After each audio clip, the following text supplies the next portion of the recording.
कितने कस्टमर जो है वो इसके अंदर इनरोल हुए हैं। उसके बाद आपके पास इनवॉइस का स्टैट्स आ जाता है कि आपके पास टोटल पेड इनवॉइस जो है वो कितनी आई है, टोटल पेंडिंग इनवॉइस कितनी बाकी हैं, टोटल ओवरड्यू इनवॉइसेस कितनी है, टोटल कैंसिल इनवॉइस जो लोगों ने आपके कस्टमर्स ने कैंसिल किए हैं वो कितने परसेंट कैंसिल किए, एक एग्जैक्ट अमाउंट के साथ आपकी परसेंटेज भी शो हो रही है। उसके बाद नीचे अगर आप आएंगे तो आपके पास इस इनवॉइस सिस्टम के अंदर कितनी प्रोडक्ट्स अवेलेबल हैं वो आपके पास आएगी। यहाँ से आप प्रोडक्ट्स को लिस्ट ऐड या इंपोर्ट करवा कर भी आप देख सकते हैं। इसी तरह से जितने कस्टमर्स इसके अंदर इनरोल हैं उनको भी आप लिस्ट के तौर पर देख सकते हैं, ऐड कर सकते हैं, या आपने नए कस्टमर्स इंपोर्ट करवाने हैं या ऐड करने हैं तो वो आप यहाँ पे ऐड कर सकते हैं बल्क के अंदर। इसी तरह से इन्वॉइसेस जो है वो आपने देखनी हो तो लिस्ट की सूरत में आपको देख सकते हैं, और अगर आपने ऐड करनी है कोई भी इन्वॉइस तो आप यहाँ से ऐड कर सकते हैं। इसी तरह से कोटेशंस हैं इनको भी आप इसी तरह से मैनेज कर सकते हैं। आप यहाँ से जो है वो लिस्ट को देख सकते हैं लिस्ट के थ्रू, और आप यहाँ पे कोटेशंस को ऐड कर सकते हैं। ये था पूरा का पूरा डैशबोर्ड का ओवरव्यू कि आपका डैशबोर्ड जो है वो इस तरह से नज़र आता है। इसी तरह अब इन्वॉइसेस के ऑर्डर्स के ऊपर आ जाए तो हमारे पास सबसे पहले आ जाती है लिस्ट, इन्वॉइसेस की लिस्ट। यहाँ पर आपके पास तमाम जितनी भी इन्वॉइसेस इसके अंदर इनरोल होंगी वो आपके पास सारी की सारी यहाँ पे शो हो जाएगी। नीचे आपके पास पेजिनेशंस लगी हुई हैं जो आपको बताती है कि इसके अंदर टोटल कितने रिकॉर्ड्स हैं। तो टोटल हमारे पास 75 रिकॉर्ड्स अवेलेबल है।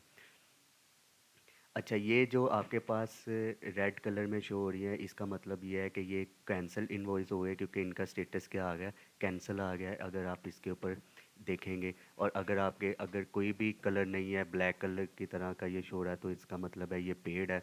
अच्छा, और दूसरी चीज़ इसके अंदर ओवर ड्यू के स्टेटस नज़र आ रहे हैं, कैंसिल का स्टेटस है।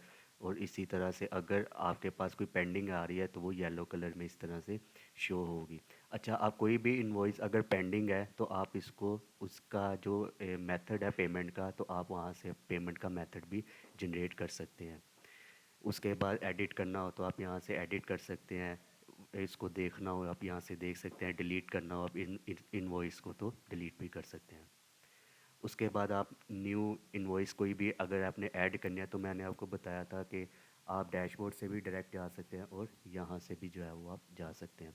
पेमेंट की लिस्ट देखनी है तो आप यहाँ से भी देख सकते हैं। आपको सारी पेमेंट जो है वो एडिट करनी हो या डिलीट करनी हो यहाँ पे सर्च होगी, और यहाँ सर्च क्राइटेरिया भी लगा है, अपने मुताबिक इसको सर्च कर सकते हैं। इसी तरह से कोटेशंस हैं, कोटेशंस की लिस्ट भी आपको विद कलर वाइज शो होगी कि आपके पास कंफर्म, पेंडिंग या कैंसिल के स्टेटस के साथ साथ जो है वो शो होगी। इसी तरह से एडिट डिलीट का ऑप्शन भी यहाँ पर अवेलेबल है। इसी तरह से ये तो आ गया। अब यहाँ पर कोई भी कोटेशन को ऐड करना चाहें तो आप अपनी मर्ज़ी से जो है वो यहाँ पे ऐड कर सकते हैं।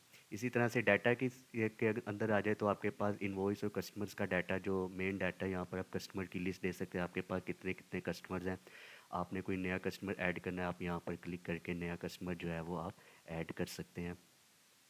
इसी तरह से यहाँ पर आपके पास न्यू कस्टमर की लिस्ट आ जाएगी कि आपने कोई कस्टमर ऐड करना है तो वो ये कस्टमर की स्क्रीन आपके पास आ जाएगी।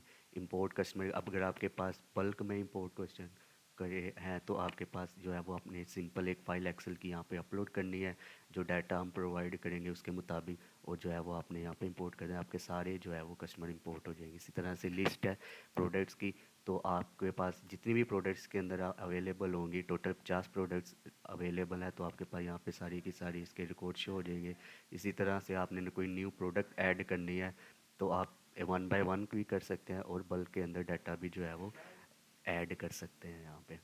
इसी तरह से सेटिंग्स की ऑप्शन आ जाती है कि इस सिस्टम की जो सेटिंग है आप इसको भी चेंज कर सकते हैं। सिस्टम का जो लोगो चेंज करना हो वो चेंज कर सकते हैं यहाँ पर, और यहाँ पे इनवॉइस का लोगो बनाना हो तो इनवॉइस का लोगो बना सकते हैं। साथ में जो भी मैंडेटरी इन्फॉर्मेशन है वो सारी आप ऐड करके इसको सेव कर देंगे तो आपका जो है वो यहाँ पर सिस्टम की जो सेटिंग है वो भी चेंज हो जाएगी। इसी तरह से अपने इसके अंदर कोई कंपनी बनानी हो, जैसे मिसाल के तौर पर एक मैनेजमेंट सिस्टम के अंदर हम डिफरेंट टाइप की कंपनियां जो हैं वो रजिस्टर करते हैं, तो इसी तरह से आप नई कंपनी ऐड कर सकते हैं, उसका लोगो वगैरह दे सकते हैं, और बाकी सारी इन्फॉर्मेशन देकर आप सेव कर सकते हैं तो आपकी नई कंपनी भी यहाँ पे रजिस्टर हो जाएगी। हर कंपनी के अंदर यूज़र्स होते हैं, तो इसी तरह से आप न्यू यूज़र जो है वो उस कंपनी के अंदर ऐड करेंगे, उसको डिफरेंट रोल्स आपने असाइन करने होंगे, वो रोल्स और परमिशन असाइन करके आप यहाँ पर इसको ऐड कर सकते हैं।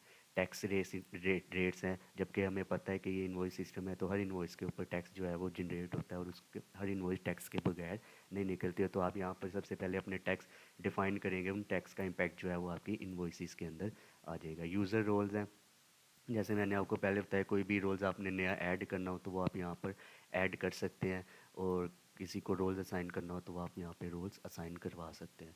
कस्टम फील्ड्स हैं, अगर आपने कोई एक आधी फील्ड बनानी है इस सिस्टम के अंदर तो आप यहाँ पर आकर कस्टम फील्ड्स ऐड कर सकते हैं, और अगर आपने पिछली कोई एडिट करनी है तो वो आप यहाँ पर एडिट भी कर। मेन जो रिपोर्टिंग सिस्टम यहाँ पर हमारे पास है, डेली की इन्वॉइसेस आती है, मंथली इन्वॉइसेस आती है, कि आप डेली की जितनी भी आपके पास सेल हुई है, जितनी भी इन्वॉइसेस हुई है तो आप यहाँ पर इन्वॉइसेस देख सकते हैं, डेली के ऊपर कितनी इन्वॉइसेस हुई हैं, और मंथली बेसिस के ऊपर जो है वो आपकी कितनी इन्वॉइसेस हुई हैं, कितना आपके पास रेवेन्यू है, वो सारा आप देख सकते हैं। पेमेंट रिपोर्ट है, इन्वॉइसेस रिपोर्ट है, और ये सारी की सारी चीज़ें है। और दूसरी जो चीज़ है आपके पास एक्टिविटी लॉग है, आप जो भी ट्रांजैक्शन करते जा रहे हैं आपकी एक लॉग